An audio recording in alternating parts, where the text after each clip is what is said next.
भोंदूबाबा अशोक खरात प्रकरण उघडकीस आल्यानंतर आता खेडोपाडी महिला जागृत झाल्या आहेत। एका गावात तर भोंदूंना गावबंदीचा ठराव करत मोठा निर्णय घेण्यात आला। कोणत्या जिल्ह्यात भोंदूगिरीच्या विरोधात महिला एकवटल्या आहेत, पहा या रिपोर्टमध्ये। महिलांकडून भोंदूबाबांना गावबंदी, महिलांचा ठराव, भोंदूगिरीला चाप। खरात प्रकरणानंतर महिलांची मोहीम। भोंदूबाबा अशोक खरात खाली डोका। नाशिक जिल्ह्यात भोंदूबाबा अशोक खरातनं महिलांचं लैंगिक शोषण केलं। त्याचे नवनवीन काळे कारनामे समोर येत असल्यानं महाराष्ट्र हादरलाय। या घटनेचे संतप्त पडसाद खेडोपाडीही उमटतायत। धुळे जिल्ह्यात निमगुळ गावच्या महिलांनी तर भोंदूबाबांना गावबंदी केली आहे। कुठल्याही प्रकारच्या भोंदूला गावामध्ये थारा मिळणार नसल्याचा मोठा निर्णय महिलांनी घेतलाय।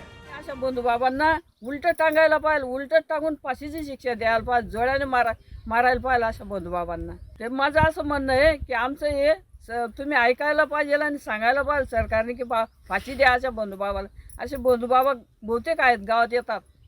आमच्या गावात नकोच पाहिजे, निमगुळ गावात। राज्यात भोंदूबाबांकडून महिलांना संमोहित करून लुटलं जात असल्याचं लक्षात आल्यानंतर आता जनजागृती होते। अंधश्रद्धा निर्मूलन समितीनंही पुढाकार घेऊन लोकांचं प्रबोधन सुरू केलंय।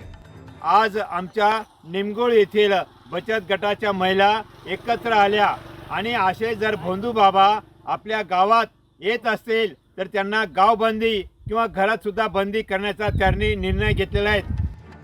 बुवाबाजीच्या नावाखाली फसवणूक करणाऱ्यांविरोधात नागरिक सतर्क झाले। पुणे जिल्ह्यातील खेड तालुक्यात एका महिलेची 5,000 रुपयांची फसवणूक करणाऱ्या भोंदूला गावकऱ्यांनी चोप देऊन पळून लावलं। दुसरीकडे रायगडच्या खालापूरमध्येही अब्दुल रशीद उर्फ बाबाजान या भोंदूबाबानं महिलेचं शोषण केल्याची तक्रार दाखल झाल्यानं त्याला अटक झाली।